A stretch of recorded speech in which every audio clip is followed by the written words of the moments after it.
Hello. Look, okay, I know I just looked like I just got off the boat with the Gordon's fishermen. Please put that out of your mind. This is really important. I want to start this off with a public service announcement for every US based startup, small business, what have you. If you're in the US and you have fewer than 20 employees, you're 20 or fewer employees, there's a really important thing you have to file with the US government to, ensure that they don't come after you and they don't fine you and they don't audit you. And it's a new ruling. I want to read it to you so you know what's happening, but please pay attention to this one. Please share it with your friends. If you know other entrepreneurs in the US who might not be tracking on this, maybe their counsel didn't tell them, or their CPA, or maybe they're still kind of flying by the seat of their pants. This one's really, really important. Please trust me, because it could result in huge fines if you don't deal with this before December 31st of this year.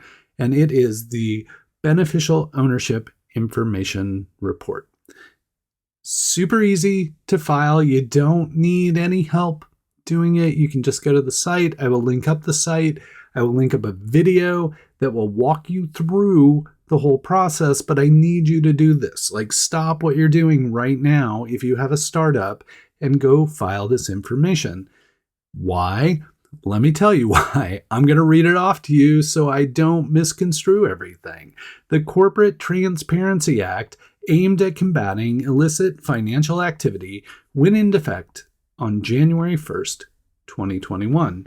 Under the Act, small businesses in the United States, and yes, okay, tangent, I hate that the US government conflates small business and startups, but it is what it is here. In this case, the US government thinks of your startup as a small business. I don't think of it as a small business. They do. So they want you to file this paperwork. So please pay attention to it. Let me get back to it. Small businesses in the United States need to file Beneficial Ownership Information Reports, or BOIR, because the US government always needs acronyms, with the Department of the Treasury by January 1st, 2025. Failure, not you, because you're going to take care of it right now. Failure to submit new paperwork by the deadline of January 1st, 2025 put small business owners at or startup founders at risk for criminal penalties, imprisonment, and fines up to $10,000. So that's the public service announcement. Get that done before the end of the year. I will link up stuff so you can deal with it. Again, if you're a founder who has a bunch of friends who are starting things, or have, employees, but not more than 20 that are working on startups, I would really like you to take care of this and make sure you're covered. So take a look at the video, follow the link, submit the report. I just want to make sure you're on the up and up. Cool. Let's get in to the startup news for the week. But please, go file that stuff. Like, I'll remind you at the end too. Like, watch the whole thing. Like, don't, you got some time, but watch this. I'll remind you at the end to go file the thing again. So, okay. So if you're in Portland, hello, welcome. It's good to see you. Sorry to start this out on a stressful note. I know it's kind of a quiet week, but this is important stuff. Like, the feds want your paperwork, and that's part, unfortunately, of being a founder and building a business, is doing all the unfun things associated with being a founder. So just go file that stuff. Just get it done. One of the fun things associated with being a founder, being in the startup community, is getting together with other people in the startup community. So if you're in Portland, which I hope you are, or if you're in Oregon, close enough to Portland, and you have the time to travel to Portland, or if you're in southwestern Washington or Seattle, anywhere, Pacific Northwest, you have the time to travel to Portland, I would love to see you at our kind of beginning of the year kickoff thingamajig, January 14th. So just save the date. We're still figuring out details about where it'll be, what'll be happening. I will link up a meetup group that'll allow you to RSVP and stay in the loop about what's happening. But basically, if you can be down here the second Tuesday of January, and who knows, you know, we might start doing everything on the second Tuesday. It could be a thing. January 14th, we're having a gathering, get you connected. If you're new to town, if you're old to town, if you want to know what's going on in Portland, January 14th, Portland Startup Community Gathering of some sort with some particular format, just save the date. RSVP. We'll keep you in the loop because it would be good to see you there. I would love to kick the year off the right way, getting people connected to one another, giving people information about what's happening in the coming months, in the next year. Just, you know, we need these times to get together and really talk to one another and just be together in person to figure out what's going on and to connect. And so that's the gist, even though the details aren't currently ironed out. January 14th, Portland. Please come hang out with the Portland Startup Community. Would love to see you there. I'll be there. I kind of have to be there because I'm organizing it. But I will be there. Lots of other people will be there. We'll get you all connected. Again, especially probably important for newer people who are like, who do I need to know? Who do I need to connect with? For newer people, it'll be great. For people who've been here for a while, I would love to have you there as well to ensure you get connected. And as I'm watching the RSVPs, I'll be like, oh, so-and-so just RSVP'd. I know they need to connect with this person who they've never met before. So I will be watching for that kind of stuff so that when you're at the event, I can be like, hey, it's you. You need to talk to this person, like connecting dots and all that kind of thing. I will take care of that as well. So please be there January 14th. So we've officially entered the holiday season. This is my gift to you. Just click subscribe, and every week I will send you a video. Maybe 2, maybe 3. I don't know, but at least 1. It's like a video of the week club. You know, it's almost like those old Columbia CD clubs or like the Jelly of the Month club, but it's a half-ass video from me. So please take the opportunity to subscribe. It would be good to see you every week, and I would really love to send you news about the amazing startups in the Portland area, Oregon, Pacific Northwest, and all the things you need to be keeping track of. My gift to you every week. You know those times when you're like sitting in your armchair, your lazy boy, and you're watching like The Price is Right or Wheel of Fortune or Jeopardy or whatever, and you're like watching something, you're like, I could do better. I could do better than that. Or maybe you're watching Hot Ones and you're like, you know, that's not that hot. That's not that big a deal. I could totally breeze through that. Well, now, thanks to Jason Langsdorff, you're going to have your opportunity, if you're a web developer, to put your money where your mouth is, or whatever the appropriate phrase is. He is doing a casting call for a new startup web developer tech kind of game showy thing. And he's done a ton on YouTube with Learn with Jason. Like, I love Learn with Jason. I love watching everything Jason does. He gets some amazing people to like do weirdly competitive things. He has really great conversations with people. But this is like full on game show, competitive game show thing that he's promoting. He's doing a casting call for it. It's called Leet Heat. And supposedly you have to be willing potentially to eat very spicy items to participate in this thing. So who knows? Maybe it's got a little Hot Ones vibe. I don't know. I just saw it was happening and I thought you might be interested in it. I thought if you were one of those people who were super like, oh yeah, I could totally do better than that, then this might be a thing you'd want to apply for. And I think Jason's great, and I think his show's great, and I think the thing he does to highlight not only web developers, but he does this amazing thing that is not counterintuitive, but like against the grain in terms of like hustle culture and those kind of things. Cause he admittedly like really kind of burnt himself out doing what he was trying to do and has taken, retrospectively taken a much more healthy approach to the work he's doing.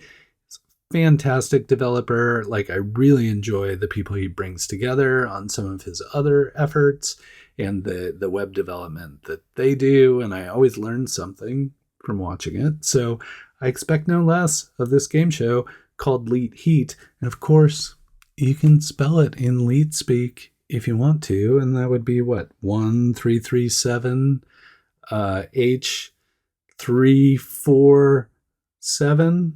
I think that's Leet Heat. But anyway, I don't know the exact premise. It's a casting call. If you think you have what it takes to like be competitive in a game show environment, hang out with Jason and all of his awesomeness and potentially eat some spicy foods. That's as much info as I've got. But I would love to see you there. And I will probably be paying pretty close attention to see who competes there. And if you're a Portland person, I mean, this is open to everyone anywhere. But if you're a Portland person, I'll be especially tuned in to what you're doing. But the other important thing is if you're from somewhere else and you're like, I can compete on that Leet Heat thingamajig with the web devs. T&E's paid for you as what? Travel, food and travel are paid for you as well. So if that sounds interesting to you, I will link that up. I believe that application is due like pretty soon, like this weekend, maybe even sooner. Like it might be December 1st. It might be November 30th. Anyway, I will link it up. If you're catching this and you think you're a person who could participate in that, please submit your application. Again, even if you don't make the cut, I'll keep you up to date on what's going on with Leet Heat. It sounds fairly entertaining. I would love to see what happens, and especially if there are Portland people and, Oregon people, Pacific Northwest people competing there. I would love to keep an eye on what's happening, and we'll keep you all up to date on what's what with Leet Heat. So I know Portland's limited in its kind of like broadband offerings, or, you've got the two kind of juggernauts competing, the Comcast and the CenturyLink, and then there are a few others here and there. And then, of course, you've got other ways of connecting to the interwebs. But apparently, Portland has a fairly good digital quality of life. Now, I would not have expected this, and I would not have assumed this, but I was reading a piece by Malik, who used to run the blog GigaOM back in the day, and he still continues to blog. Malik highlighted this report that kind of like compared cities here and there, and I think Chicago wound up being the top city, but it was basically looking at like accessibility of broadband, the speed of broadband, a few other factors that I'm not remembering right now, given that it's Thanksgiving. I just got done with Thanksgiving. So there's a lot of tryptophan in my brain and I can't remember. But the fact is Portland's within the top 10 of those communities. And that's super interesting for me for several reasons. One, Portland has always been a fairly kind of remote first community. We've had a lot of people in our community who have tended to work in remote jobs. But these days, we have a lot of folks who are in remote first startups or remote first companies. They're in distributed organizations. And it's super interesting to hear that Portland is among the top cities for that kind of like digital access for people living here. And I think that's a really important thing to keep an eye on. Could it be improved? Absolutely. Like I was looking at our speeds and they're not great. It was some of the other, I mean, they're really good, but compared to some of the others, our speeds weren't the best, but there were other factors that kind of bubbled us up to a higher level. So, is it perfect? No. Is it good? Yes. And I think, just like think about that. If you're building a startup, if you're working on other things that require, that digital access, that digital quality of life, rest assured, Portland is one of the towns that is potentially the best place to be doing those kind of things. So that's always good to hear. I will keep an eye on it. I don't know if this is going to be a regular thing, like a annual thing or what, but I'll keep an eye on it. I'll let you know. But for now, Portland has ranked very highly in the digital quality of life. Okay, this is a quick one because it was a graph. It was a whole post by Crunchbase News that they were going through like, Oregon VC and smaller state VC and yeah. And part of it was they were going through other states before and they're like, oh, these smaller states are really doing a good job. And then they're like, oh, by the way, Oregon's also doing okay. And I was like, great. But the part of it was looking at the graph, like some states had these, it was a bar graph. So some states had these bars that were like, and then they'd be kind of thing. And then Oregon's bars were like, but even these bars, the little tiny bars, the 2023 bar was so tiny. It was so small. Poor Oregon in 2023 from a venture capital perspective. I don't know, it was like $200. I think $200 of venture capital, not 200 million, mind you. I think it was $200, period. $200.97 was the amount of venture capital raised in Portland in 2023. But in 2024, suddenly it's up over, $600 million of VC. So that's a significant increase from $200.97 to $600 million. Okay, don't fact check me on those numbers. I'm just saying it was not good in 2023. It's looking much better in 2024. Not that VC is the be all and end all, but I think it's an important metric to be tracking. So just know, founders out there, venture capitalists out there, the Oregon VC investment amount looks much better in 2024 than it looked in 2023. And I hope that that's a compounding thing where 2025, we look much better than we did in 2024. But who's to say? And again, that's not a judgment on our community or the activity here or anything. It is just a particular metric that people can look at, that Crunchbase News can look at and say, oh, here's what's going on in Oregon, or it's good or it's bad. And so I just wanted you to be tracking on it. Again, it's neither here nor there for me. I know how awesome you are. I know what's going on here. So just know that it was nice to see in a national, global kind of publication that Oregon in particular got called out for an improving venture capital landscape. And I hope that's helpful for all of you, founders, VCs alike. In 2024, Oregon seems to be doing much better than it was in 2023. And I hope that trend continues in 2025.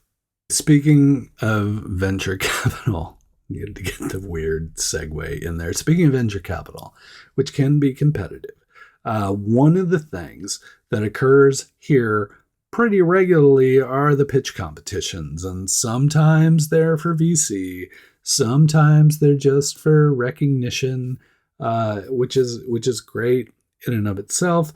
But sometimes, every once in a while, perhaps annually, there's a competition that's based on previous competitions.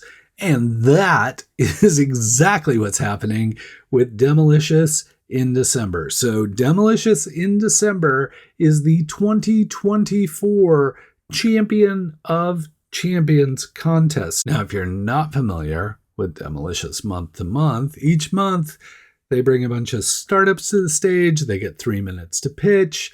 Crowd votes with their mobile devices or what have you. And at the end, when all the dust clears, somebody is like, oh, you're the Demolicious winner for this month. Why don't you come back next month and compete against a whole new slate of startups? And then that happens. And then maybe the company that won the previous month continues to win. Maybe there's a whole new winner. But either way, like they go through this cadence month to month, kind of like, you know, people winning, people defending, new champions defending, all that kind of thing.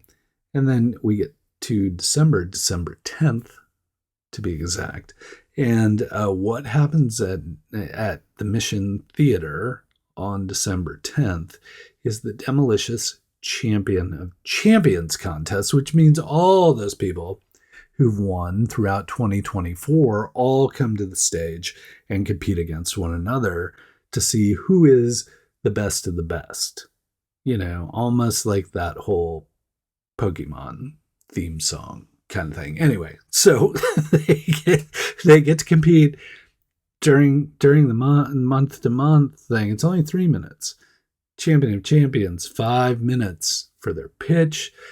Throughout the month, they kind of get to show the belt, like, hey, I won this. They don't get to keep it. Not that's a bad thing. They get to put a sticker on it. They get to say, hey, I won this belt. They get photo opportunity kind of thing. But Champion of Champions get to keep the belt. So, little different. We'll get to see people come to the stage. They get a little more time to tell their story. Same old crowd gets to vote, sees who they like, and then somebody actually gets to walk away with the belt at the Demolicious Champion of Champions thing. I'll be there. I'll be wrapped with attention on all of the pitches. I'll be taking notes about who says what about what they're doing and who all these amazing startups are. And of course, documenting who wins the final thing. But it would be really great if you were there too. Because apart from getting the opportunity to see a bunch of amazing companies in the Portland area take the stage to share what they're building, Demolicious also provides the opportunity for you to connect with other people in the Portland startup community. And so that in and of itself is hugely valuable. All that being said, let me read off the list of people who will be taking the stage at Demolicious Champion of Champions. These are people who've won Demolicious before, who will be competing to take home the belt. This is like the title card for the whole match. And I will read it off just so you have it. December 10th, please RSVP. Space is limited, so get your name in there so you have an opportunity to get in the door. If you're not on the list, you will be turned away. All that being said, all that stuff. Just RSVP so we can see you there, so I can see you there. It'd be great to chat with you. Here are the companies that are competing: Airbuild, Detox, Ranger EV, Fanwagon, Flat, Forcefield, Kickplan, Rose City Robotics, and Shotzi. That's it. That's the list. So those are the companies. You're like, who's Ranger EV? When they competed, they were known as Eco Badlands. Now they're more known as Ranger EV. So anyway, those are the companies. December 10th, Mission Theater, free of charge. Just show up, buy some food and beverage kind of thing to ensure that you're having a good time and are well maintained throughout the event. But again, I'll be there December 10th for Demolicious. I look forward to seeing all the pitches, and I'll look forward to seeing you if you RSVP and get in there before they run out of space. Cool. All right, short week. Still a lot of news in the US. Obviously, this was Thanksgiving week, which kind of curtailed things, but we're heading into December, heading into the end of the year. Still a lot of work to do, still a lot of news to happen. Super excited for 2025. Again, January 14th, please RSVP. If you're still listening to this, what are you even doing? Go RSVP so we can hang out on January 14th because I'm looking forward to meeting a bunch of new people from the community then, and really looking forward to getting people connected to one another just to kick the year off on the right foot kind of thing and get connections made and that kind of thing. And I don't know, this may become a regular thing. I'm thinking like second Tuesday every month, we should be doing something in person in Portland to get people connected. So stay tuned. But the first one, January 14th, look forward to seeing you there. Please RSVP. And again, hope you got some downtime during this short week. I know you're doing startups, so that's probably not the case, but I sincerely hope you were able to at least take a breath or spend some time with friends and family, have some good food, and relax a little bit. I hope you're hanging in there. And until we get the chance to chat again, please keep up the good work.